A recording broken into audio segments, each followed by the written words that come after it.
Hello my dear students, in this video I am going to tell you the character sketch of Griffin. This is very important बेटा, बहुत important character sketch है। तो हम अब इसको समझेंगे किस प्रकार हम इसे लिखें so that हमारी scoring बहुत अच्छी हो।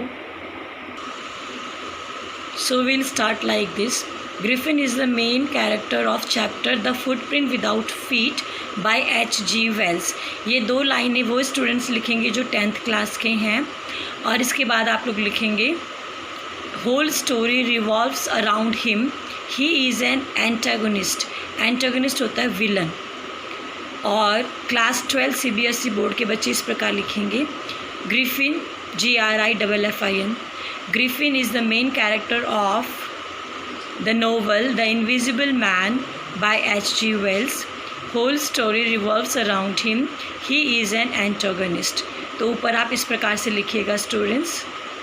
10th हरियाणा बोर्ड के बच्चे और 12th CBSE बच्चे इस प्रकार लिखिए जैसे मैंने आपको गाइड किया।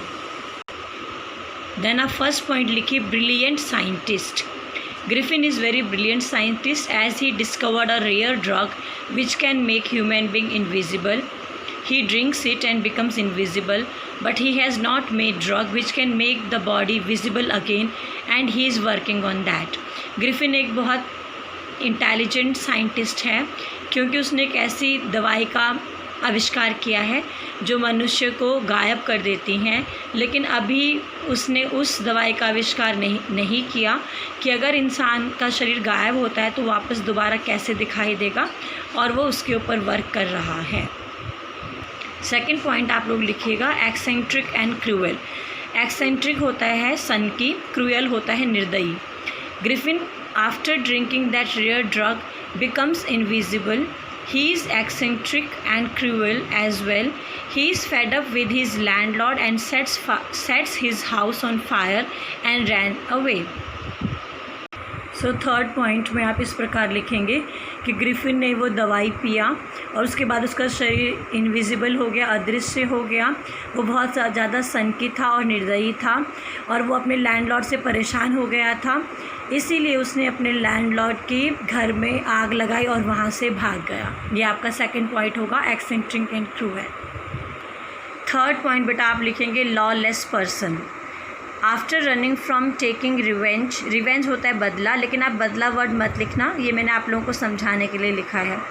After running from taking revenge from his landlord he realise that it is very difficult for him to survive without clothes and food. He starts stealing food and clothes.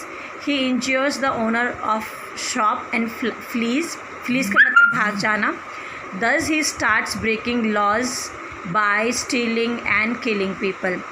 अब जब ग्रिफिन ने अपने मकान मालिक के घर पे आग लगाई तो उसके बाद वो यहाँ वहाँ भटकने लगा, और उसको महसूस हुआ कि सर्दी इतनी ज़्यादा है और वो कपड़ों के और खानों के बगैर नहीं जी पाएगा। अब उसने फिर चोरी शुरू करा। अब उसने चोरी शुरू की खाने की और कपड़ों की, और इसी चोरी की वजह से उसने एक दुकान में वो घुसा और उसने उस दुकान के मकान मालिक को दुकानदार को चोट पहुंचाई और वहां से भाग गया। फ्लीज मतलब भाग गया, और यहीं से उसने चोरी करना, मारना, यहीं से उसने कानून तोड़ना शुरू किया।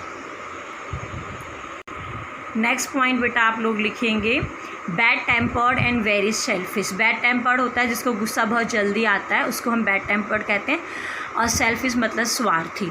सो जो ग्रिफिन था उसको गुस्सा भी जल्दी आता था और वो स्वार्थी भी था। Griffin gets angry very easily. Griffin को जल्दी गुस्सा आता है। In anger only he sets fire his previous landlord's house, और गुस्से में ही और बदले की भावना में ही उसने अपने पहले मकान मालिक के घर को जलाया था। He always replies angrily to Miss Hall, और जो अब उसके मकान मालिक है मिसेस हॉल, उसको भी वो हमेशा गुस्से में जवाब देता है। He is mean also. Mean means स्वार्थी। आप हिंदी में स्वार्थी वर्ड नहीं लिखिएगा। ही इज़ मीन ऑल्सो, वह स्वार्थी भी हैं। He can use this invisibility to help his nation, but he uses it to fulfil his greed. Griffin अपनी इस इनविजिबिलिटी को अपने देश की मदद मदद करने में लगा सकता है, लेकिन ग्रिफिन ने इस इनविजिबिलिटी को अपने स्वार्थ को पूरा करने में लगाया।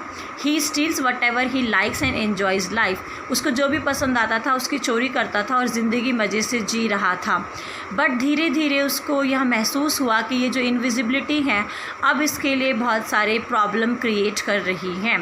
But gradually this invisibility has become troublesome for him. और धीरे धीरे ये जो इनविजिबिलिटी है इसके लिए प्रॉब्लम्स क्रिएट कर रही है और ये चाहता है वापस विजिबल बने।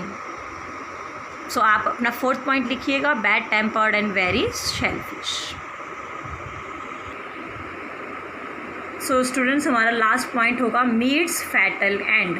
फैटल होता है जोखिम भरा, फैटल होता है जिससे हमारे जीवन को हानि हो, जिससे हमारी मृत्यु हो जाए, वो मतलब होता है फैटल का। So meets fatal end. Griffin uses his miracle of invisibility for wrong purpose. Griffin ने जो उसका मिराकल होता है करिश्मा, ठीक है। ग्रिफिन ने जो इनविजिबिलिटी का वरदान उसको मिला, उसने जो खोज की, उसने इस इनविजिबिलिटी का गलत प्रयोग किया।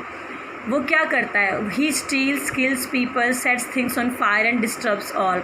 उसने इनविजिबिलिटी के माध्यम से चोरी किया, लोगों को मारा, घरों को जलाया और सबको परेशान किया। So now all people pestered by Griffin wants to kill him.